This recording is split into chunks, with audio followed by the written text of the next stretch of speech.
I can't wait to figure kithi emagcekeni uShanel noma ubuye esipani ngikuphekela ufike ukhathele. Hey, I have a crush on you.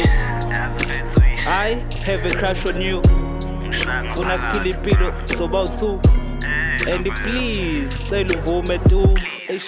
Cause mina Andwasami maidululu sweet lami themba lami wena enhlizweni yami dalo angeke sikuphiwe konke but into engichazayo ukuthi ngiphiwe ikhono lokuhlanganisa abantu abafuna ukuhlangana kwezothando yimi matchmaker match made in heaven call me Dr. Love. Greetings, hello, hi, and welcome to the show. Igama ngusine ngwakanene, but of course ngoba wena uVIP yasemhlabeni, then you get to call me under my 2K or 2K, the Love Doctor. Today's outfit is proudly brought to you by Izitebele Social Runners. It's a club for social runners. So mangabe nawe umsubathu umgijimi njengami, ngifuna wazi ukuthi you will never ever run alone. Namhlanje amathana about in Durban, zowenze ngidume ngazo ke nawe yangazi phela ukuthi ngi sponsor sami singakuphi lapha emtholweni. So namhlanje umuntu ongilethela uJinja uthi ubhalela uMatsanibe intokazi enhle uthi nje ufuna ukuthi amthathe uphume amenze umuntu wakhe but asazi ukuthi uphume impendulo yakhe izobheka kanjani. So ngicela ukuthi wena uhlale la ungabusaya ndawo ukuze sokwazi ukufind out ukuthi into esizelela namhlanje izoba impumelelo yini njengoba phela kwazise size ngophumelele sifuna ukwazi ukuthi sicelo sabafu sizophumelela yini. Please follow us on social media platforms and also subscribe to our awesome YouTube channel with Select Africa TV and welcome to I Have a Crush on You. This one is season 3. All thanks to you and your love and your support. Angifuna ukukumoshela isikhathi asambe sebona uMaidululu. Sanibonani igama lami nguJinja ngibhalele le show ngoba ngifuna zochaza kabanzi bengifundisa intombi yokuthiwa uphume engayibona ngapha emcimbini wangala eMnambithi manje sagcina silahlekelana nayo maybe ngifuna bengisiza ukuthi ngithole yona. Uphume wombona kumuphi umcimbi eMnambithi? Kusho ukuthi ngangivakashe komalume mangivakashe komalume ngabe sengimbona ngicabanga mhlambe kwakuyintombazane eyomakhelwane ngoba yayisizi seva ngoba ngikhola ukuthi isihlobo sakho nokuba isihlobo ngabe yamaze okwakumcimbi wakomakhelwane igcekeni mina kwakuyikomalume kimi eMnambithi ngase ngidibana naye siseva ngokudla base kuyisikhathi sokudla wayeseyafika kwaba ukuthi khona ngisho abantu abadala endlini angikhona ukuthi phela ngivele uvele okay. So manikhuluma wathola ukuthi yena uphume uhlala because uthona ovakashile eMnambithi but ubase la eThekwini ngithi wamthola ukuthi yena uhlala kuphi uhlala khona lapha full time or ngathi mase ngixhumene ngathi mangiqeda kumbona ngabe sengixhumana nomzala wakhona komalume ngasho ngathi kanje wese nginika inamba yenye angikhola ukuthi uyena uphume ngoba ngani mangithi ngeyi WhatsApp ayifakile isifakile isithombe kodwa ngayichazela ngazama ukusho ukuthi ngiyibona igqoke kanje kusho ukuthi zaziningi izihlobe njengamatshitshi manje angazi ke noma iyona yini ngempela kodwa igama layo uphume. Cha uyimisela ngophume wamthola emcimbini wazama ukumthola WhatsApp yagejana usuzofuna la hayi ukuthi uphume yazi indlela nje esinika ngayo ukudla ukuthi mina kahle mangizochazela nje ngumfana kahle ukholele ekutheni ubaba kahle ngishekha unesithembu manje ngikholele ekutheni nje ukusheshe ngivusa ikhaya into engiyithandayo nje masinya kuse manje uphume ngathi uma ngimubona ngabonda cha uphume ngeke engalivuka nanendlela nje yokugqoka amatshitshi ngawabuka wonke lapha ngabonda uphume ngeke ngangingahleleni ukuthi ufuna ngisheshe ngithanda intombi kangaka kodwa cha uphume ngizimisele kakhulu ngayo ngifunda ukukhohlisa. So mawukuthi amatshitshi agqoke ngokufana uphume wehluke ngani mawukuthi uthi indlela ayigqoke ngayo yachaza nanokuthi mhlambeke wasuka abaseduze kakhulu wasuke kwaba uyo lethu ukudla nendlela esinika ngayo nje inhlonipho nje uguqa ngikwaguqela ngisho nami nangazi ukuthi mhlambe nje amanje abantu abaguqelwayo abantu abadala kodwa indlela yaguqela nami pho wabona hayi umkami ke lo ngiguqela kanje hayi ngavele ngabona ukuthi cha uqondene nami lo muntu. Mawucabanga usuready ukushada manje noma usasho nje ukuthi ekugcineni kwakho konke uzogcina ufuna ukushada yena uphume kufanele azi ngami uphume noma bekufika mhlamba abantu abathi ngoba phela baningi abafana emhlabeni nanokuthi mhlamba unayeko omunye wakhe kanaye kodwa kufanele ukuthi azi ngami ukuthi ophelela kini egcineni uphume yazi ngaleli yalanga ngipheli ngisho kusukela manje angipheli edolo ngihlezi ngiyothenga ithishu yokukhala ngikhala inyembezi uma ngicabanga ngayo uNkulunkulu na. Wakabaphethe isibongo wena? Hayi mfana kaMchunu. Oh, okay, ichune elihle. Ayicinga. So uphume njengoba uthi ukhulele nibe nesithembu noma ufuna yena yedwa. Hayi nanokuthi ezinye zezinto phela njengamanje angizazi ezokwenzeka. Kodwa ngoba enginesiqiniseko ukuthi kufanele kwenzeke ukuthi ngigane. Ukuthi ngiyogana kangakanani angikwazi. Uzobona mase ubone. Yeah, ngiyabona mase ngibona impela. Yena uphume yafuna ngani. Ngicabanga ukuthi uphume uzokuthanda yazi angazi kanjani but I feel like uphume uzokuthanda. Iziphi izinto ongayithandi kumuntu esifazane omincile ukuthi zingabi bikho kuphume? Hey. Ngoba ngiphume emakhaya nje ngingakusho ngathi ekhaya kokuqala nje ayifuneki intombazane ehlaza. Ayifuneki ke ehlaza. Nanenhlonipho ngoba ngumuntu onobaba ke nje ekhaya. Sesikhulumela ngithi sikhuluma ngokugana. Sikakhulumela ukuthi sisebancane mhlawumbe phela into okufuna uma siqala manje sibuye sibheke nephambili. Ngekusasa ya. Uma ukuthi inhlonipho indlela engihlonipha ngayo uphume nginethemba lokuthi mhlambe usayophinda ehloniphe yabona. Ikona lokho nje ngime ngakho ngikuthandayo okwamanje. Ngayi enginesiqiniseko sokuthi nanoma ngabe ngiyamthola futhi usazoqhubeka ehloniphe. Nanokuthi ke angifuni intombazane mina ephuzayo cha. Bengisathi ngizobuza ukuthi gosami otshwaleni. Cha ngifuni angiyaye ephuzayo abafana bakithi cha hayi. Ngeke ngifuni. Uyaphuza wena? Mina. Awuphuzi nawe. Noma ngabe mhlambe ngiyaphuza phela yona ayiyo engaphuza.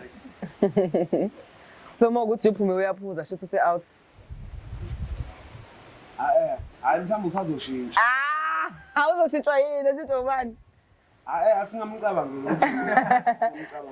Ayi correct Ginger Pets. Ngempela kangacatshangela ngempela. Kodwa unethemba lokuthi akaphuzi. Mayiphuza kuzoba iproblem. Ukuphuza, uma sizokhuluma ngokuphuza, yabona khona abantu abaphuzayo, abaphuziswa ukuthi utshwala bayabuthanda. Khona abantu abaphuziswa ukuthi mhlambe baphuziswa imindeni yabo esiyashona, mhlambe yabo baphuziswa utshwala. Nginesiqiniseko sokuthi uphume ayikho nayo inkinga mhlambe engamphuza engamfaka etshwaleni. Akinkinga nje zakha kanazo. Futhi etshwaleni mayephuza akangenelanga wafaka mhlambe amadlozi. Into engalungisa le. Into esingayihlabela imbuzi simsam soxoxa nje. Engalungisa le. All right. So into ebalekile kuwena ukuthi akuhloniphe nokuthi angaphuza utshwala onendlela yokugqoka enye nenye ke into esengayixoxisana nilungise ngendlela. Ezinye zezinto izinto ezingalungiseka lokho. Oh okay. Nomfethu asimbone uphume, asimbone sengifisa ukuyibona lento kazi kuthi uyahlonipha uthi hlonipha kangakanani uma kusiyakuthatha ngalendlela othatheke ngayo. Awuthukile? Hayi ngeke ngize ngithuke uma ngathiwa mhlawumbe ngiyakuthola usizo lokuthi ngimbone manje. Hayi cha ngeke. Akuthi phela into mhlawumbe iyahlonishwa, maye iyahlonishwa ngempela. Mhlawumbe ngenzeka ukuthi mhlawumbe ngiyamthola, mhlawumbe siyahlangana naye, mhlawumbe ngihlanganisa naye ngithatha ngivisa kuye.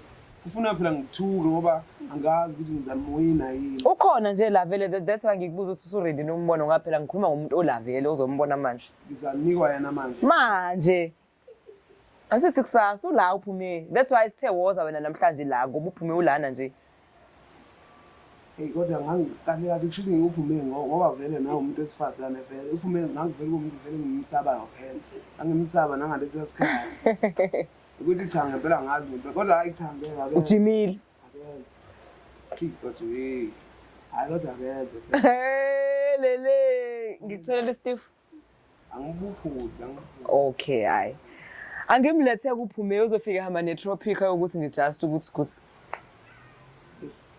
ngadlala no wase ngikulethe uphume yabo sekuvele kwabanda kwamancane hlala ke la ngabusanda sifuna ukubona ukuthi wangibambele duze asithandwa sa isitimela sakho sasazana hayi akeze akeze kuphume wena ungabusanda Select Africa TV le I have a crush on you ku season 3 thank you so much for your support yakho sengize ngayithola ke intokazi eyenza ubhuti wami ukuthi abe nama nerves ane asifind out ukuthi yini ekhanda ama nerves hi phume unjani Ngiyaphila. So igama lami nguSine, ngisebenza kwi-Select Africa TV. Igama lale show ibizwa ukuthi I have a crush on you. So njengoba ngikulethe ukuthi ngizokutshela ukuthi somebody has a crush on you. Wow. That's why I asked you to come through. So number 1 ngiyabonga ukuthi ufikile was availa esikhathini sakho. I'm assuming umuntu obusy akekho gosama umuntu ongenazo izinto azenza elifeini. So ngiyasuma ukuthi umuntu obusy but kwibusy yakho kwazile ukuthi usiphi isikhathi uze la mengicela usicela ufike. So lo guy engikhuluma ngaye angeke ngikutshela ukuthi ubaba ukhona naye somewhere nje la uzovumbuka nje in a couple of minutes uzothola ithuba lokuthi umbone. So ngeke ngisho ukuthi mina uba okwamanje ngisafuna nje ukuchecka na ukuthi wena uright ngalokho singaqhubeka ucomfortable angifuni ukwenza izinto ongayithandi yabo leyo nto. Are you fine? Anginankinga nje. Oh okay. So do you have an idea ukuthi kuimpilweni yakho nje ubani ongenza into kanje? Sure. Ayanginakho. Awunakho. Uhlala kuphi? Are you based like Durban full time? Yebo. Ekhaya kuphi? Ekhaya esemnambithe. Oh, cishe umkhaya wami ngaseNewcastle. La futhi ngoba umkhaya ngoba sonke sihamba ku N11. So into efanayo yonke leyo nto leyo.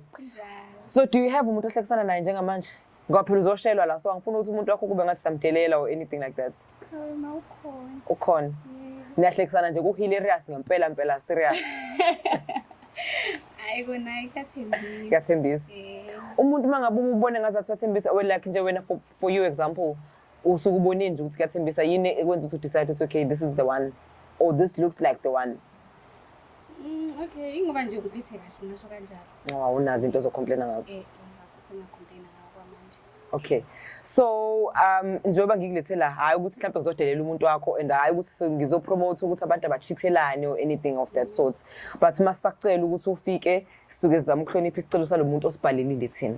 So ukuthi wena you decide ukuqoma la uchithele lomunye or uzodampa lomunye khona uzoqoma la or awuqomi or whatever that is totally up to you. Angifuni ufile ngazathi mhlambe ngithi umuntu wakhe simboni yabo leyo nto leyo. Yeah. So ubhuti ke Nkosi yami uyahlekisa, that's all I can tell you.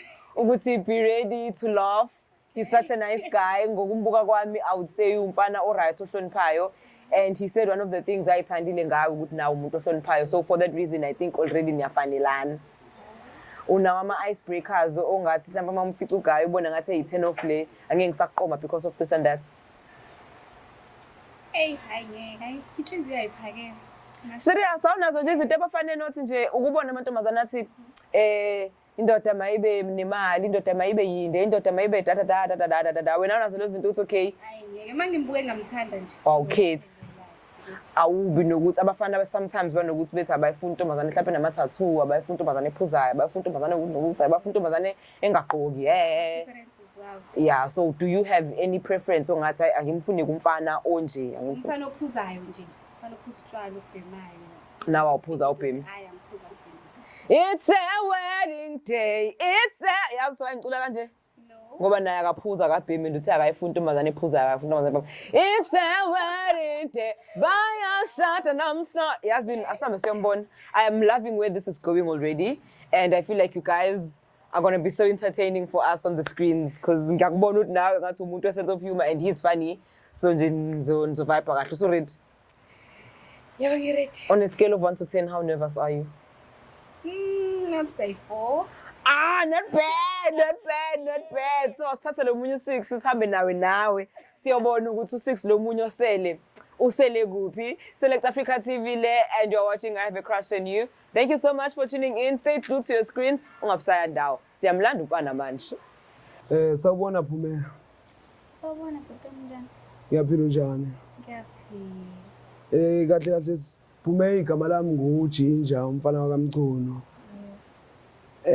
Ngokuhlalo kwamanje ngapha eThekwini. Ikhaya lami nje la eThekwini kodwa ukukhula kwami ngakhulela ngapha eMsinga.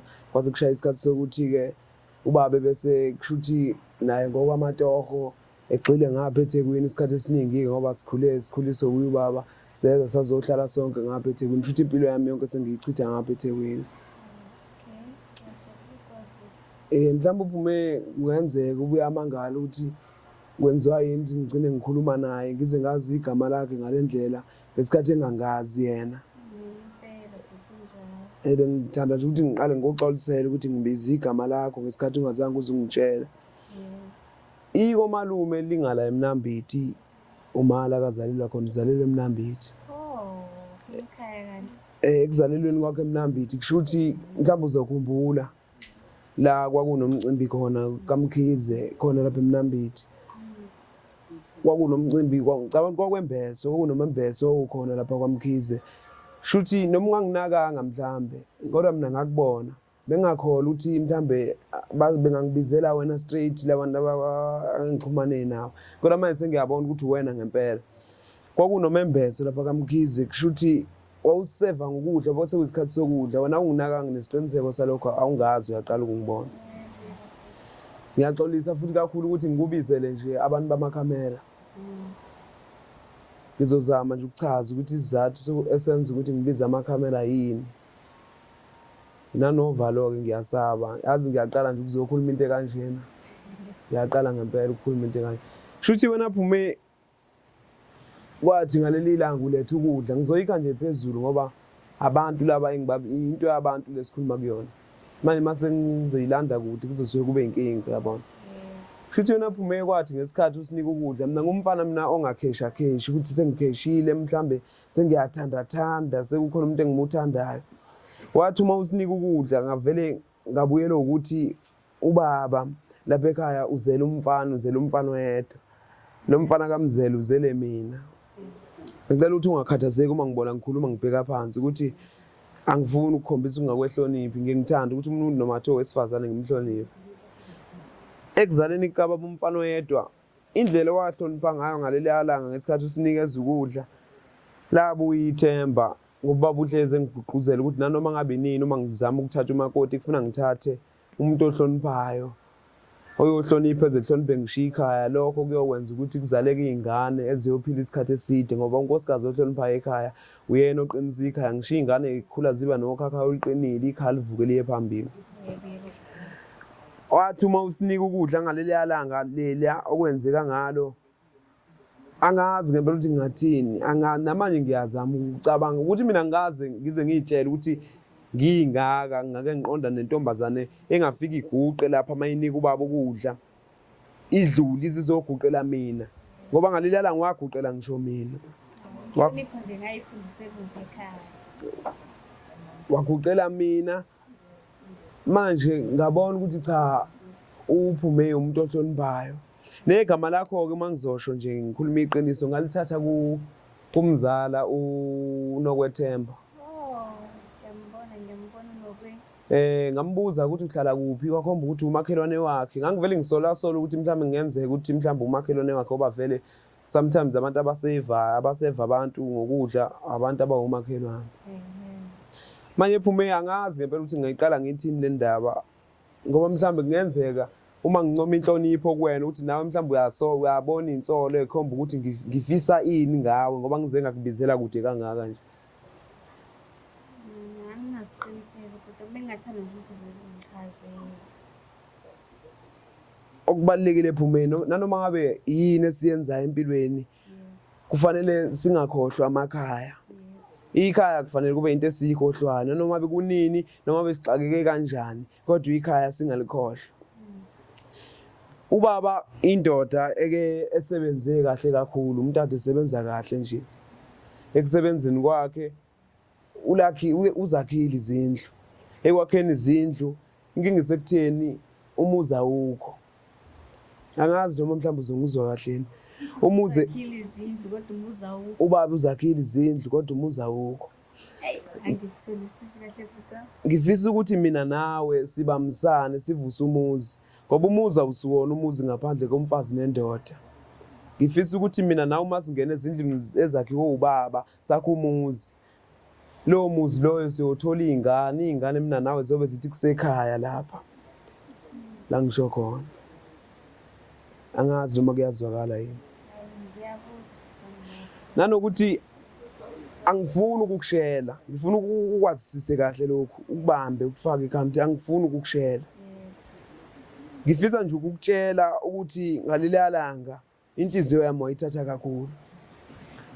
wayithatha kakhulu inhliziyo yami kangangokuthi namanje ngisachazekile ukuchazeka kwami ngifuna ukukuveza ebusweni kodwa kepha ngifisa ukusho ngikutshela ukuthi cha wayithatha kakhulu inhliziyo yami uNkulunkulu nasi isiphambano ngifuna ukugoge ngasekho emhlabeni ekukutsheleni kwami ngifuna futhi nokukutshela ukuthi cha ngiyakuthanda ngifuna ukuqamba amanga ngiyakuthanda kakhulu Cha ukukushela ngifuni. Ngifuna futhi nokukucela ukuthi uma kwenzeka.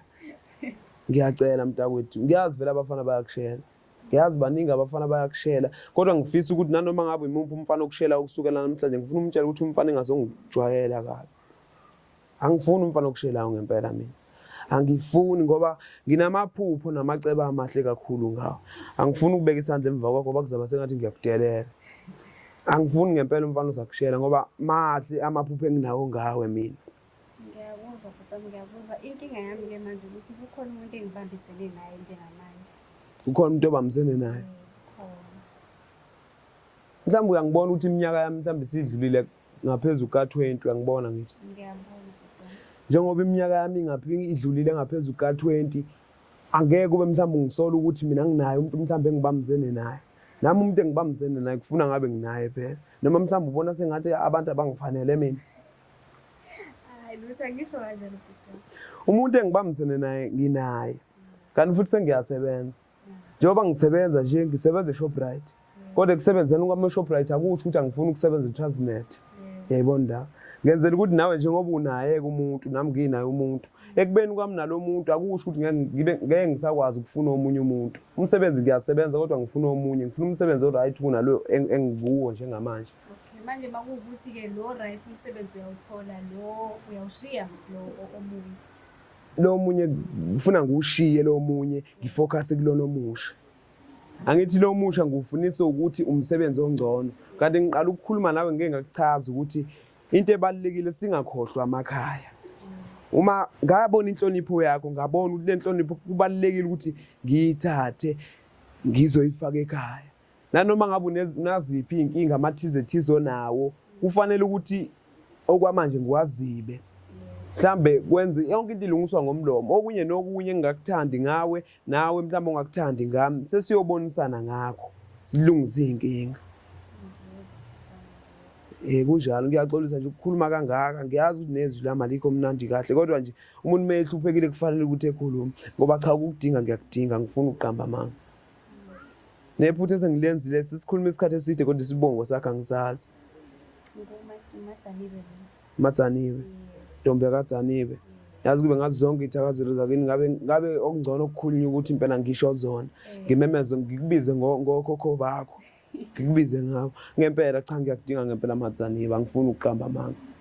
Angifuni ngiyazi futhi iminyaka yami isephansi kakhulu mhlawumbe uzomangala nokuthi umfana omncane ngakukhuluma kanjani ngokugano nani. Ezinye zezinto ufuna sikhulume sisebancane sikhule sinamaphupho ukuthi mase ngifika kulesi sigaba lesiyana ngifuna ukuya endaweni ethile mase ngimdala uyabona.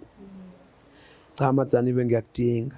Nanoma ngabe amandla manje anginawo ukuthi ngusondeze eduze ubo wami kodwa ngifisa wazi kabanzi ngami ukuthi nginothando olukhulu oludlula intaba ikhenana ngawo. Ngikuthanda into engachazeki ngempela.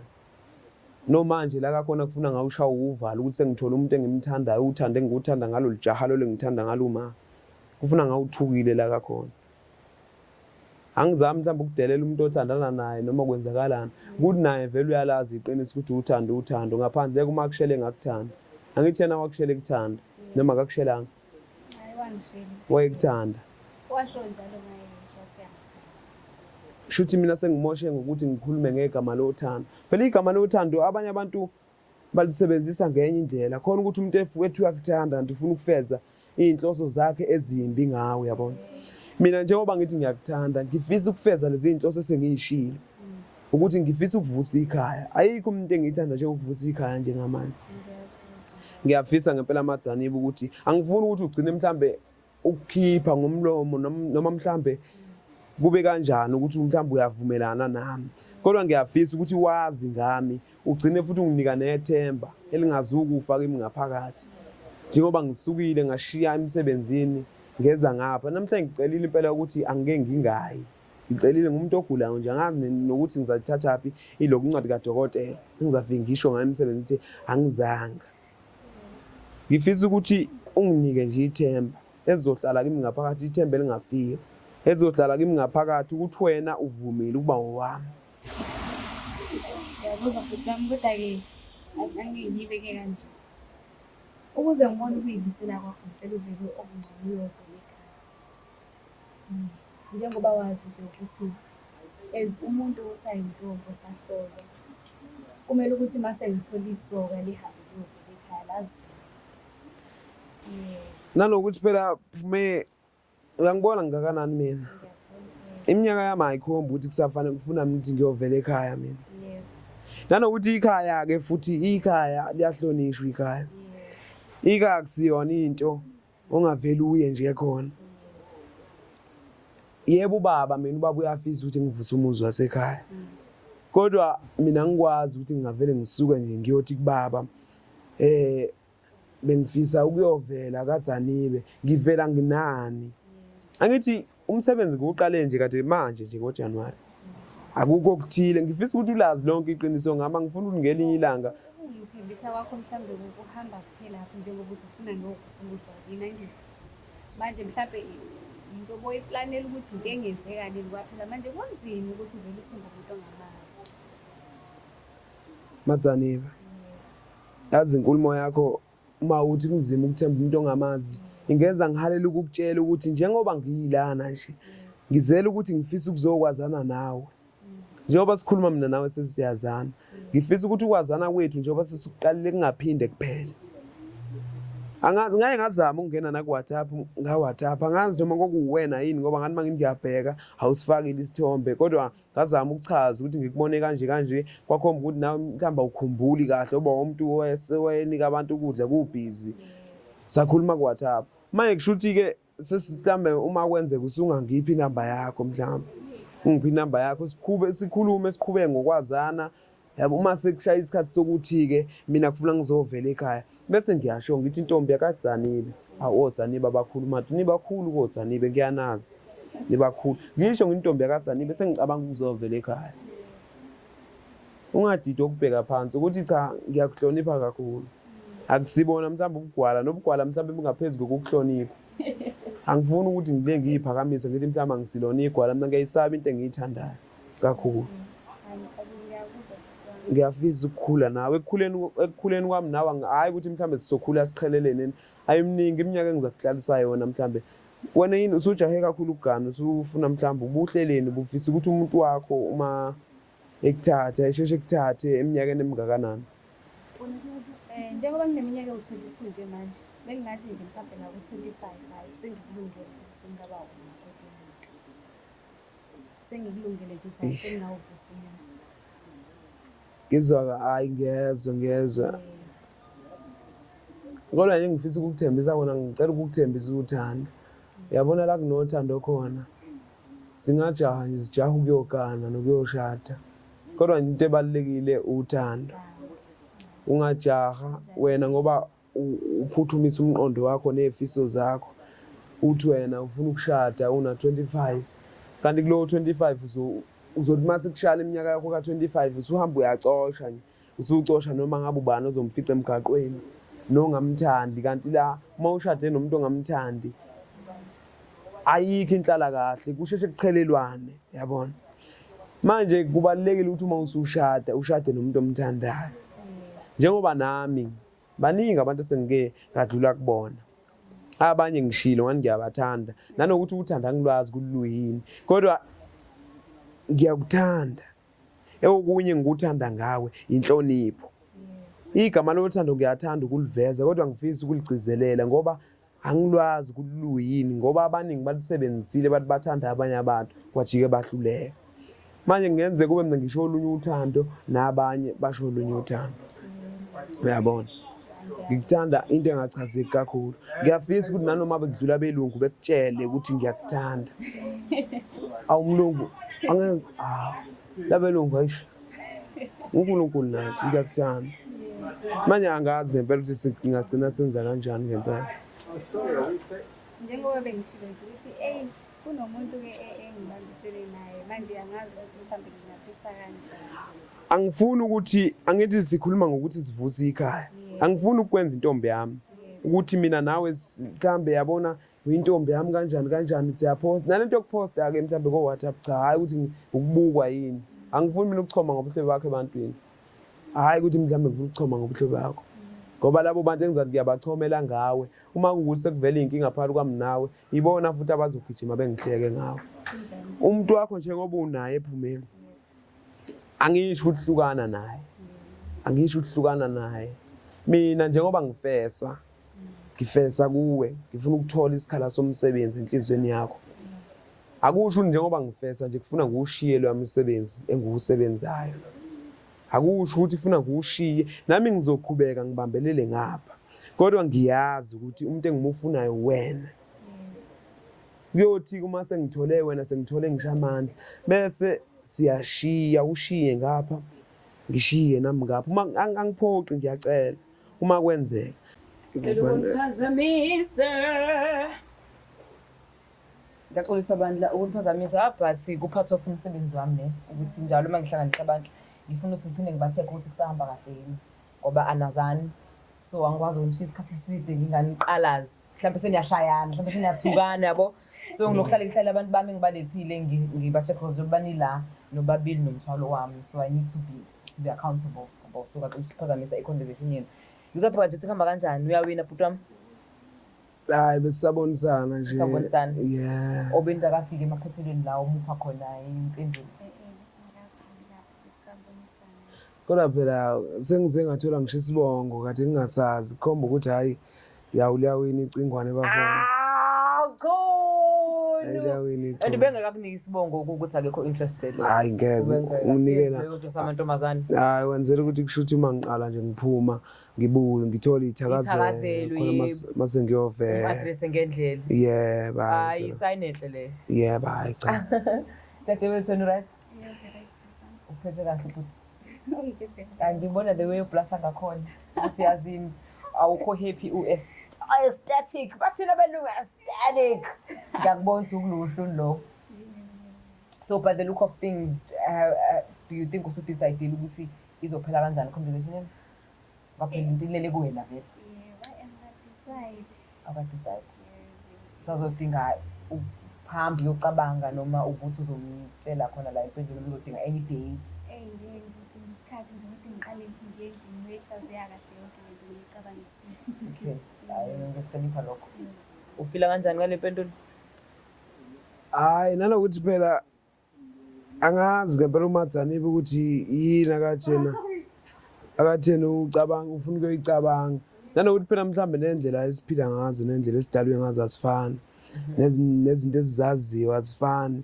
Mina ngithe uma ngikhuluma nayo ngilivezile negama lothando. Nanokuthi angazi ukuthi ufuna ukuyocabangani yena ekhaya ufuna ukuyocabanga uthando noma ufuna ukuyocabangani ngoba mina ngikholela ukuthi uthando into ecatshangwayo. Into efikayo bese uyayisho. Bese uyabona ukuthi ulapho noma ukho lapho. Nanokuthi ngiveza izinto embili ngifike kuye ngaveza igama lothando. Ngase ngiveza ukuthi ngiyayithanda inhlonipho yakhe. Nanokuthi ikhaya lami ngingajabula uma ngathiwa silibambisana sindawonye. Manje kucabangena ngazi ukuthi yena uyocabangani kodwa phela ngoba niyakwazi ukubuzana mhlambe ngoba useduze ubungakhona ukumbuza ukuthi yena uyocabanga uthanda ekhaya noma uyocabanga ukuthi uzokhona yini ukukhula nami sivusa ikhala sekhaya. Ngiyacabanga ukuthi ucabanga ukuthi uzokhona yini ukukhula nawe ngoba futhi samantombazane nathi asithanda ukuthi siqome manje namanje. Yabo naleyo nto nawe I think ibizokwenza ubone ngazathi shuthi ubuthaka shuthi wonke umuntu omshelayo uqoma yabo kanti sometimes kubalekile ukuthi ijongo likhulume ulilalele bese njengenkomo uyahamba uyokwetshisa wetshise bese usezobuya ke kusasa sethi cha uthando belivele lukhona ukuthi bengakabi sure ukuthi ngizokwazi yini but kuthe mase ngicabanga kahle sengingedwa sengihleli kungasana pressure ukuthi kumele ngikuphendule manje ngabona ukuthi cha ijongo leli ngavuka ngalo ngizayifunda Ondile. Yeah, cha. Yabo.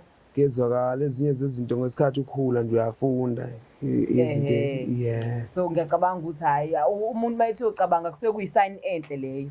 Kusuke kuyisign enhle because kuba akakufuni total ngabe ukutshelile ukuthi cha yekela give up kwayimanje. Nanokuthi akashongo ukuthi nanokuthi bese ngike ngacacisa vele ukuthi ngoba uke waveza nokuthi unomuntu.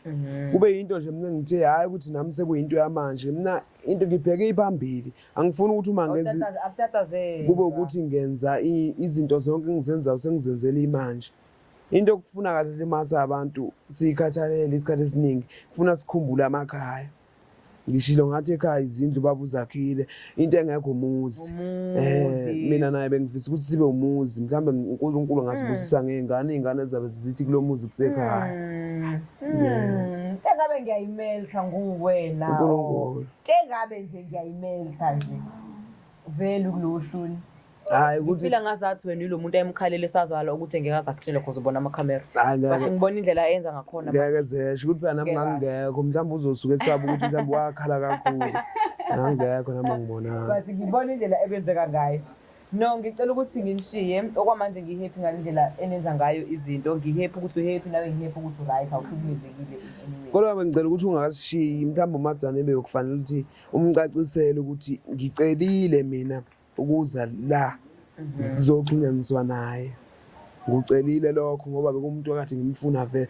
Ngiyafisa ukuthi ayazi ukuthi njengoba sinawe la umuntu onento zakho busy unesikhathi sakho manje kufuna ukuthi hayi ukuthi mhlawumbe ngithi akasheshe ngiyamtatazelisa. Kufanele ukuthi ayazi ukuthi unezinto zakho zenzayo. Singakumoshela isikhathi sakho nendawo yakho nespace sakho silesikhuluma into eyodwa. Kufanele kwazeke nje ukuthi cha inkulumo yethu asinqamule kanje kube ukuthi siyavumelana noma kanjani. Kodwa ngiyophatheka kabi kakhulu mangathiwa akavumelani nami. Kuyoba nje ishwa. Futhi lokho ukuthi uphula inhliziyo zabantu. Yabona uma uke waphula inhliziyo yomuntu ngifisa ukwazi lokho Madzane. Uma uke waphula inhliziyo yomuntu empilweni, ukuphula inhliziyo yomuntu akusiyona into encane ngoba inhliziyo yami inane ngilosi la kimi ngaphakathi. Uma usubulala inhliziyo yami kukhomba ukuthi ubulala nomuntu ola kimi ngaphakathi, ubulela abantu ngifuna ukwazi lokho Madzane ngempela No, khuleko uMadzane ngicabanga ukuthi indaba yakhe sicacile because ukuba akayishaye ngawo ngabe usesho ukuthi akayishaye ngawo. Kuphela nje ukuthi umuntu wesifazane uyalindwa, awulibuncenga kancane ulibuka yabo njengemoto entsha. Awunyatheli uthi dla usana rate yabo uya. So mina ngicabanga ukuthi usendleleni right ukuthi nje ngoba ngumuntu wesimami ngiyam-understand ukuthi ufuna ukunika isikhathi sokuthi naye enze ngendlela yakhe because nawe bekuyindlela yakho ukuthi umlethe la. So naye mangabe ethi usacela ukuphiwa isikhashana sokuthi abuyele kuwena, ngiyacabanga ukuthi lokho ngamjabulisa ukuthi simhloniphe. Kodwa uzile ukuthi uthi uyingilosi la empilweni yami adiwe siyawela-ke manje ungangiphoqise ngikubekela igama elihle kanje. Uyabona ukuthi ubhuti oright angisho angisho ukuthi ngithini but thina abathungi bethu bahlala kwi-speed dial noma inini basenithi nina ziyawushaya ningasabi. Ake angibongeke. Hayi ke amen it's a wedding day. It's a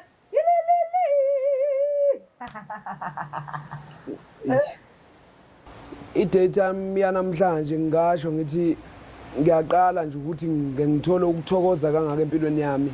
Ngisizakele kakhulu impela kahle nje konke angifuni ukuqamba manga. Ngingasho ngithi ihambe kahle kakhulu idate yami yanamhlanje. Hayi ngiphathe kahle kakhulu futhi. uMadzane ngibonile ukuthi izifiso zakhe nezami zicishe zifane. Lokho kungijabulisile kakhulu ngoba ngibonile ukuthi inhloso zami ziyofezeka ngaye. Ngibonile ukuthi umuntu engingakhona ukukhula naye sakhe ikhaya mina naye sobabili. Umuntu namancoko wena.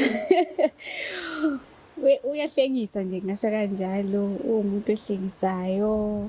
Uyathandeka ke futhi ngaye. Kungaba nje umuntu engaphilisana naye. Engakuthandanga ngoMadzane kukhona kodwa phela angifisi ukuthi ngikuveze manje ngoba phela uMadzane mina ngimthatha njengokuthi umuntu wami ngempela kanje manje. Angifuni ukutshela abantu ukuthi umuntu wami uwiki mama kuphi. Angifuni nje abantu bazi. Engakuthandanga ngoJinja. Ayingabe ngiqamba manga ukukho sengikubonile kwamanje. Engithanda ukisho uMadzane wami. Umuntu wami uMadzane ngifisa azi uMadzane wami ukuthi angifuni lutho olusondele eduze kwakhe. Njengamanje ngifuna azi ukuthi mina ngiyogiya kunqamuke ibheshu ngomshado omzukwane mina naye sidedelwe. Engathanda ukusho kuJinja ukuthi nje uma kungathiwa ke naku sekuyenzeka ngimnika ithuba ngiyamcela angadlali ngami angangiphula inhliziyo. Ngifuna le inhloso abekhuluma ngazo ezinhle ngifuna ukuyibona nje eyifeza ngempela. Engithanda nje ukusho kulobhuti obamsene noMadzane kwezothando. Ngifisa ukumtshela ukuthi ngoba mhlambe ngenzeka ube nawe uzayibona lento. Angifuni ukuthi yena acabanga ukuthi uyisitha sami noma ngisitha sakhe. njengoba naye ebona intombi wayishela makuthi washela nami ngiphinde ngabona yona leyo ntombi ngashela mhlambe ifiso zami naye ngale ntombi azefana nami ngiyishelele ifiso ethile angiqondile mhlawumbe ukuxabana naye ukuthi mhlawumbe ngize ngiyibize ngiyiveze endaweni ekanje cha angixabene naye nabe ngifisa nje akusile icala ukusho nokuveza into engaphakathi mina bengifisa nje ukuveza uthando enginalo ngoMadzaniwe wami ngifuna ukucacisa ukuthi wami yabona uMadzaniwe wami yeah engingafisa ukusho kumuntu kaJinja ukuthi angakhululeki kakhulu ngenze ukuthi usezoba nomnako wabo. Ngathanda ukusho kumuntu wami njengamanje ukuthi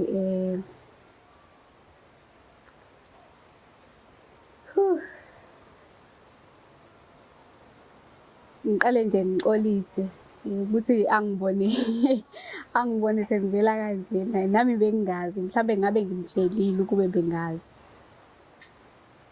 Well, eqinisweni kukhona izinto engingasho ngithi azihambi kahle phakathi kwami naye. Ingakho nje ngingasho ngithi uJinja ngingamnikeza ithuba. Ngoba phela ngapha kuyaxeka. So nje yeah naye akangakhululeki kakhulu. Mhlambe mengathi ukukhuphula amasokisi kungalunga. If there's one thing engiyifunde kulesiqephu sanamhlanje ukuthi kubalekile ukuba nefather figure.